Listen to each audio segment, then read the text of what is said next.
کہتے ہیں نام کا بڑا اثر ہوتا ہے، اس لیے بچوں کے نام سوچ سمجھ کر رکھنے چاہیے۔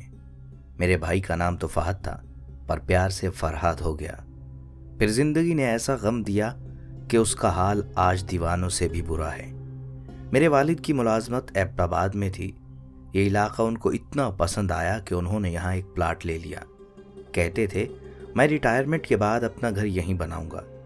والد صاحب نے کسی سبب وقت سے پہلے ریٹائرمنٹ لے لی اور اپنا خواب بھی پورا کیا۔ انہوں نے ایبٹ آباد میں گھر بنوایا اور قریب مین بازار میں ایک دکان بھی خرید لی۔ ابا جان نے محنت کی تو بزنس نے ترقی کی اور دکان جنرل سٹور میں تبدیل ہو گئی۔ اسی بزنس سے ہم خوشحال ہو گئے۔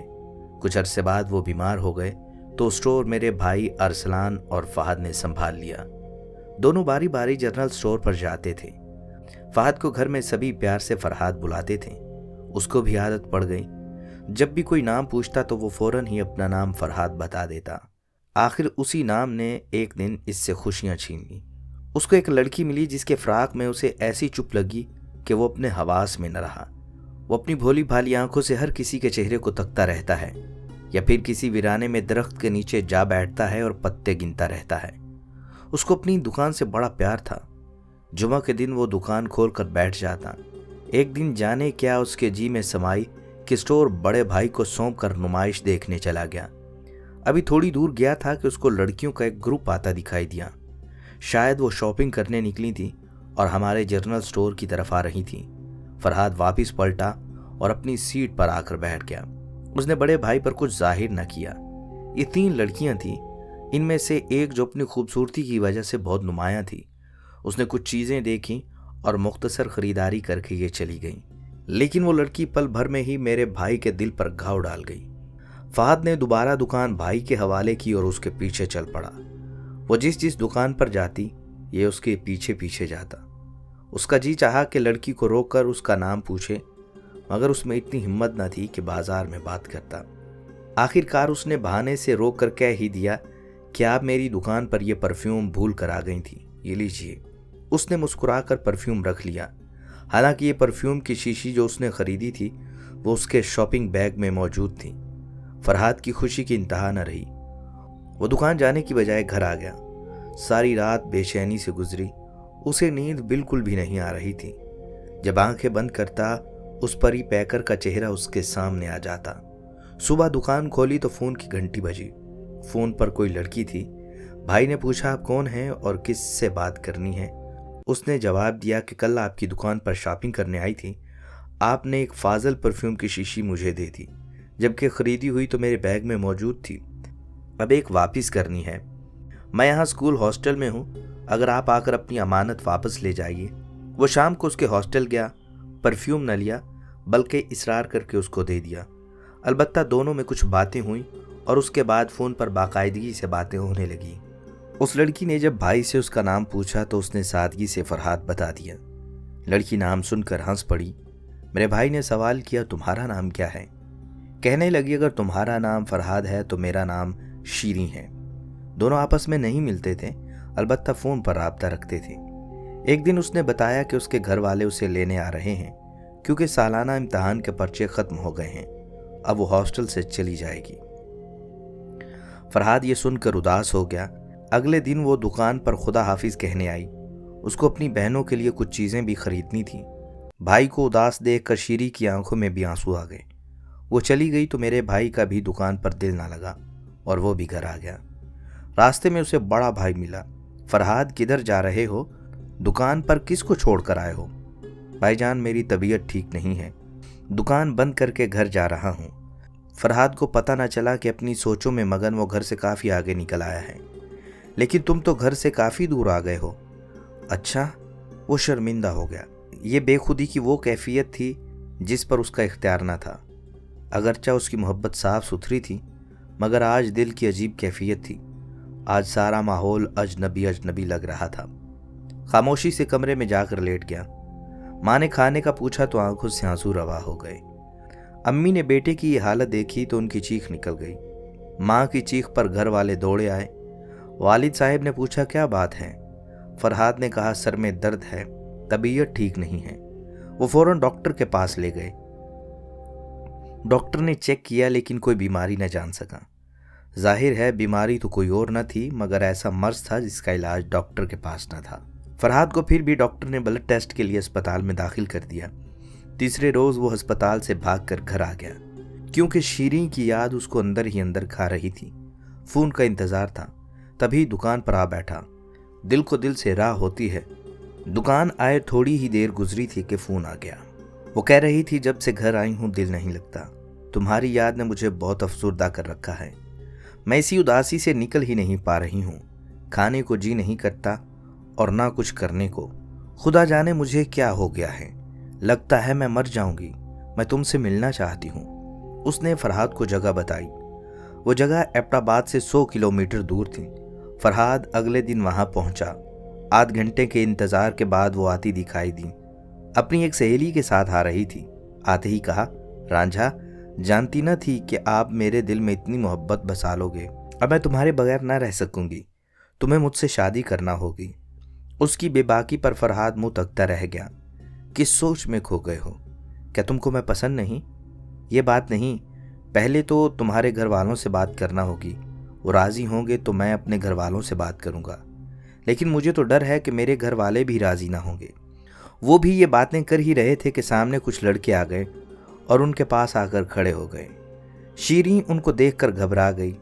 उसके मुंह से निकला, भाईजान आप यहाँ? उनमें से एक उसका भाई था। फरहाद के पैरों तले से जमीन निकल गई। लड़की के भाई ने बहन को चले जाने को कहा। जाहिर है वो इनकार न कर सकती थी। वो चली गई। दरअसल जहां फरहाद और शीरीं बैठे थे वो जगह एक सैरगाह थी और वो उस लड़की के घर के नज़दीक थी। उसका भाई अपने दोस्तों के साथ यहाँ घूमने आया हुआ था। वो फरहाद से 3-4 साल बड़ा था और उसके तीनों दोस्त भी मेरे भाई से उम्र में बड़े थे। भागने का मौका न था, लेकिन भाई ने भागना मुनासिब न समझा। शीरीं के भाई ने फरहाद को घूंसा मारा, फिर उसके दोस्त भी उस पर पल पड़े। वो अकेला था, उनका मुकाबला न कर सकता था। किस्मत अच्छी थी कि वहां सब लोग जमा हो गए जिन्होंने इन चारों हमलावरों को काबू कर लिया। फरहाद तेजी से हजूम से निकलकर बस अड्डे पर आया। बस तैयार खड़ी थी और वो उसमें सवार होकर अपने शहर रवाना हो गया। उन्होंने पीछा भी किया मगर बस निकल चुकी थी। फरहाद को अब अपनी फिक्र न थी। उसको बस यही अंदेशा था कि ये शीरीं को मार डालेंगे या उस पर कड़ी पाबंदियां लगा देंगे और फिर जल्द अज जल्द शादी कर देंगे। इन्हीं सोचों में सफ़र का पता भी न चला कि कैसे ख़त्म हो गया। घर पहुंचा तो होश न था। माँ ने देखा तो पूछा, बेटा तेरी ये हालत किसने बनाई? किसने मार पीट दिया है? तब उसे अपना होश आया। खुद पर नज़र डाली तो कपड़े फट गए थे। घूंसे खाने से उसका मुंह सूज गया था। आईना देखकर सख्त शर्मिंदगी हुई। माँ को किसी तरह टाला। रात का वक्त था। वो अपने कमरे में जा घुसा और कुंडी लगा ली। तमाम रात इसी फिक्र ने उसे सोने ना दिया। बदन दुख रहा था। सुबह दुकान पर भी ना जा सका। 10 दिन फरहाद ने इसी फिक्र में गुजारे कि कहीं उसके भाइयों ने उसे मार ना दिया हो। वो यही बात सोच सोच कर पागल हो रहा था। उसको खबर होती कि वो उस लड़की से मिलकर ऐसा बेगाना हो जाएगा तो उसके पीछे न जाता। शायद ये उसके इख्तियार से बाहर था। वो जिंदा था मगर मुर्दा जैसा था। किसी से बात करने को दिल करता था और ना दुकानदारी को। अगर सौदा लेने वाले सीधी बात करते तो भी उसको बुरा लगता। वो अब शीरीं के फ़ोन के इंतज़ार में ही दुकान पर जाता था। कुछ दिन फ़ोन की घंटी खामोश रही। फरहाद की सांसें भी घटी घटी रहीं। वो मायूस हो चला था। उसको किसी सवाल का जवाब नहीं मिल रहा था। खुदा जाने लड़की के भाई ने उसके साथ क्या सलूक किया है। उसको इस सवाल का जवाब देने भी कोई ना था। फिर एक दिन फ़ोन की घंटी बजी। शीरीं का फ़ोन आया। आवाज़ सुनकर बेख्तियार फरहाद के मुंह से निकला, शीरीं अब तो अपना सही नाम बता दो। क्या तुम जिंदा हो? या बता दूंगी जब तुम अपना असल नाम बताओगे। और क्या तुमको मेरे मर जाने का यकीन था? नहीं, लेकिन उलझन में हूं कि घर वालों ने तुम्हारे साथ न जाने क्या सलूक किया। भाइयों ने मिलकर खूब मारा और फिर कमरे में 10 रोज तक बंद रखा। आज एक कज़न की मंगनी है। सब घर वालों के साथ मैं कज़न के घर आई हूँ और यहाँ से छुप कर फ़ोन कर रही हूँ। 1 माह बाद मेरी शादी है। अगर तुम मुझसे शादी करना चाहते हो तो 1 माह है, हम शादी कर सकते हैं। मगर ऐसी शादी में तो घर वालों की रुसवाई है। तुम सब्र से काम लो। फरहाद ने उसे समझाया। तो फिर तुम कर लो सब्र। उसके बाद सारी ज़िंदगी सब्र से काम लेना होगा। ये कहकर उसने फ़ोन बंद कर दिया। फरहाद पहले से भी ज़्यादा परेशान हो गया। उसी वक्त दुकान बंद की और घर आ गया। सोच रहा था कि वक्त कम है, घर वालों से भी बात नहीं कर सकता। लाखों का कारोबार था, वो अलग ख़त्म हो रहा था। वो दुकानदारों से भी गाफिल हो रहा था। उसको खबर थी कि लड़की के घर वाले कुजा, खुद उसके घर वाले भी राजी न होंगे।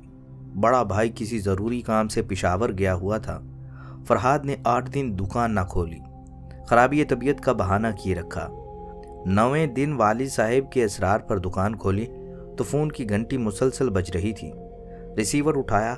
शीरीं बोली, 3 दिन से मुसलसल फ़ोन कर रही हूँ, तुम फ़ोन क्यों नहीं उठाते? तबीयत तो ठीक है ना? मैं बीमार था, रांझा ने बताया। बीमार तो मैं भी हूँ, मगर इसका कोई इलाज नहीं। तुम कल 2 बजे फलां जगह आ जाना, मैं तुमको अपने घरेलू हालात से आगाह करना चाहती हूँ। इतना कहकर शीरीं ने फ़ोन रख दिया और वो रिसीवर कान से लगाए सोचता ही रह गया कि क्या करूँ। उसको रात भर नींद ना आई। उस रोज़ की मुलाकात याद थी, अच्छी दुर्गत बनी थी। दोबारा जाने का हौसला न पड़ता था। खुद को बहुत रोका, मगर उसको खतरे की फिक्र कहाँ थी। वो उसकी बताई हुई जगह पर पहुंच चुका था। 3 घंटे बाद वो आती दिखाई दी। आज वो अकेली थी, हाथ में थैला पकड़ रखा था। पूछा, ये क्या है? कहने लगी, ये मेरे कपड़े हैं, अब मैं घर वापस नहीं जाऊंगी। अगर तुम मुझको साथ ले जाना चाहते हो तो ठीक, वरना मैं यहाँ सामने पहाड़ से छलांग लगा दूंगी। उसके कदम अब भी मन भर के हो रहे थे। लड़की दलेर थी, उसका बाजू पकड़े थी। फरहाद, क्या सोच रहे हो? चलो उठो, वक्त कम है, मेरे घर वाले मुझको तलाश करते होंगे। वो यहाँ आ गए तो हम दोनों को मार देंगे। फरहाद बादल ना खास्ता उठ खड़ा हुआ। वो उसके साथ कदम बढ़ाने लगा। जाते तो कहाँ जाते, बस स्टैंड पर खड़े हो गए, मगर खुदा को कुछ और ही मंजूर था। 1 घंटा गुजर गया, कोई गाड़ी ना मिली। फरहाद गुमसुम था, जैसे अंधा, गूंगा या बहरा हो। शीरीं की आवाज़ भी उसको सुनाई न दे रही थी। वो चीख चीख कर कह रही थी, वो सामने देखो, नशेबी रास्ते पर मेरा भाई है और उसके साथ न जाने कौन लोग आ रहे हैं। भाग जाओ फरहाद, खुदा के लिए यहाँ से भाग चलो, वरना वो तुम्हारे टुकड़े कर देंगे। मैं तुमको छोड़कर नहीं जा सकता, मर जाऊंगा मगर तुमको अकेला नहीं छोड़कर जाऊंगा। नहीं, देखो, वो एक नहीं 10-15 आदमी हैं, उनके हाथ में असलहा भी है। वो इसी इरादे से आ रहे हैं, हमको जान से मार देंगे। हम दोनों का तुम्हारे भाई के हाथों मर जाना ही बेहतर है। लेकिन शीरीं मरने के लिए तैयार न थी। उसने खुदा और रसूल की कसमें देकर कहा, ये बैग ले लो और इसको आगे जाकर नाले में फेंक देना। मैं तुम्हारे साथ नहीं भाग सकती, क्योंकि मैं तेज नहीं भाग सकूंगी और मेरी वजह से तुम भी पकड़े जाओगे। वो यहाँ आते ही मुझसे उलझ जाएंगे। इतनी देर में तुम्हें निकल भागने का मौका मिल जाएगा। मजबूर होकर फरहाद ने उसका बैग थामा और मुखालफ समत में भाग खड़ा हुआ। थोड़ी ही देर में वो पहाड़ों की ओट में नजरों से ओझल हो चुका था। तभी वो तमाम शीरीं के सर पर आन पहुंचे, जिसने खुद को एक पत्थर पर गिरा लिया था और अब बेहोश पड़ी थी। फरहाद भागते भागते जंगल पहुंच गया था। ये सर्दियों के दिन थे, शाम करीब थी। खौफ की वजह से उसको वहीं पड़ाव करना पड़ा। साथ कोई चादर थी और न खाने पीने का सामान। शीरीं के कपड़ों का थैला तो उसने रास्ते में नाले में बहा दिया था। नजदीक कोई बस्ती भी न थी। हर तरफ से मायूस होकर उसने अपने आप को खुदा के हवाले कर दिया और एक दरख्त पर चढ़कर बैठ गया। उसकी जिंदगी के बाकी दिन थे जो इतनी सर्दी के बावजूद वो बच गया। काली लंबी रात जूं जूं करके गुजर गई, मगर ये रात कयामत से बढ़कर लंबी थी। सुबह होते ही वो दरख्त से उतरा और रवाना हो गया। रास्ते का पता न था, कोई जानने वाला न था, बस खुद को किस्मत पर छोड़ दिया। जिस रास्ते से वो आया था वो भूल चुका था। घंटा भर यूं ही चलता गया। बिलाखिर सामने से एक शख्स आता दिखाई दिया। वो जंगल से लकड़ियां लिए जा रहा था। फरहाद ने उससे बड़ी सड़क के बारे में पूछा। वो कोई नेक दिल इंसान था। कहने लगा, सड़क तो बहुत दूर है, तुम रास्ता भूल जाओगे, मैं तुम्हारे साथ चलता हूँ। वो फरहाद के साथ हो लिया। काफ़ी देर बाद वो सड़क के किनारे पहुँच गए। फरहाद ने उसको कुछ रकम दी कि वो बहुत गरीब था। उसने इतना वक्त भी फरहाद की खातिर ख़राब किया। फरहाद वहाँ किसी सवारी के इंतज़ार में खड़ा हो गया। थोड़ी देर बाद गाड़ी आ गई। वो गाड़ी में बैठकर घर आ गया। घर वालों ने पूछा, कहाँ चले गए थे और ये कैसी हालत बना रखी है? एक दोस्त के पास चला गया था, वो बीमार था। उसने रात मुझको अपने साथ रहने पर मजबूर कर दिया था। रांझा ने हमसे बहाना किया और अपने बिस्तर पर गिरकर बेहोश हो गया, क्योंकि रात भर सर्दी में दरख्त पर बैठे रहने से उसकी हालत खराब हो चुकी थी। اگلے دن اٹھا تو حالت کچھ بہتر تھی۔ شکرانے کے نفل پڑھے کہ اللہ پاک نے عزت اور زندگی دونوں رکھ لی، مگر اب فکر تھی تو شیریں کی۔ اس کو یقین ہو گیا تھا کہ اس کے بھائیوں نے اسے اگلے جہان پہنچا دیا ہوگا۔ اس کے بعد والد صاحب کی علالت دیکھتے ہوئے اس کو احساس ہوا تو وہ بلا ناغہ دکان پر بیٹھنے لگا۔ اب بھی فون کی گھنٹی پر دل دھڑک اٹھتا کہ شاید شیریں کا فون ہو، مگر اس کا فون نہ آیا۔ خدا جانے اس پر کیا بیتتی تھی۔ 2 ماہ یوں ہی گزر گئے۔ جب فون کی گھنٹی بجتی اس کے دل کی دھڑکن تیز ہو جاتی کہ اسی کا فون ہوگا، لیکن وہ فون کسی اور کا ہوتا اور فرحاد مایوس ہو جاتا۔ دن یوں ہی گزرتے گئے، اس لڑکی کا کچھ پتہ نہ چل سکا۔ حالت یہ تھی کہ فرحاد صبح مشکل سے ہی دکان پر جاتا اور شام کو گھر آ جاتا، یہی امید لے کر کہ شاید آج بھی شیریں کا فون آ جائے، ورنہ اس میں تو اب چلنے کی بھی ہمت نہ رہی تھی۔ ایک دن فون کی گھنٹی بجی، فرحاد نے فون اٹھایا۔ ایک لڑکی بول رہی تھی۔ اس نے پوچھا کہ فرحاد سے بات کرنا چاہتی ہوں۔ فرحاد نے کہا بول رہا ہوں۔ کہنے لگی میں صنوبر بات کر رہی ہوں، آپ کو یہ بتانا تھا کہ میری دوست اور آپ کی شیریں اب اس دنیا میں نہیں ہے۔ یہ سن کر فرحاد کی آنکھوں تلے اندھیرا چھا گیا۔ میں صحیح کہہ رہی ہوں، آپ کو یاد ہوگا جب پہلی بار اس نے آپ کو ملنے کے لیے سیرگاہ میں بلایا تھا تو میں ساتھ تھی۔ اس نے مجھے آپ کا نمبر دیا تھا اور کہا تھا اگر مجھے کچھ ہو جائے تو فرحاد کو بتا دینا۔ پھر اس دن اس کو اس کے بھائی گھر نہیں لائے تھے، بلکہ وہیں بے ہوشی میں اس کا گلا دبا کر پہاڑ کے اوپر سے نالے میں پھینک دیا تھا۔ انہوں نے اس کے قدموں کے نشانات کے ساتھ ساتھ کسی اور کے قدموں کے نشان بھی دیکھے تھے۔ اس کا ایک بھائی دکان پر تم کو دیکھنے بھی آیا تھا، تو اس وقت تمہارا بھائی دکان پر موجود تھا۔ وہ یہی سمجھے کہ تم دکان پر موجود ہو اور ان کی بستی میں نہیں آئے، کوئی دوسرا آیا ہے۔ اس نے جا کر یہی کہا کہ تم لوگ جس پر شک کر رہے ہو وہ تو اپنی دکان پر بیٹھا ہے، شاید وہ کسی اور کے ساتھ گئی تھی۔ خدا نے تم کو بچانا تھا سو تم بچ گئے، ورنہ تمہارا مارا جانا بھی یقینی تھا۔ خدا جس کو زندہ رکھنا چاہتا ہے دشمن کو اندھا کر دیتا ہے۔ فرحاد کی آنکھوں سے آنسو بہنے لگے۔ اس نے ریسیور رکھ دیا، دکان بند کی اور گھر آ گیا۔ اس کو اپنے بچ جانے کی خوشی تھی، نہ غم تھا۔ اسے غم تھا تو شیریں کے ڈوب جانے کا۔ میرے بھائی کو آج بھی اس کا غم تھا، اور ہم اپنے بھائی کو اس کے اصل نام سے پکارتے ہیں، کیونکہ گھر والوں کا خیال ہے کہ اس کو فرحاد نام راس نہیں آیا۔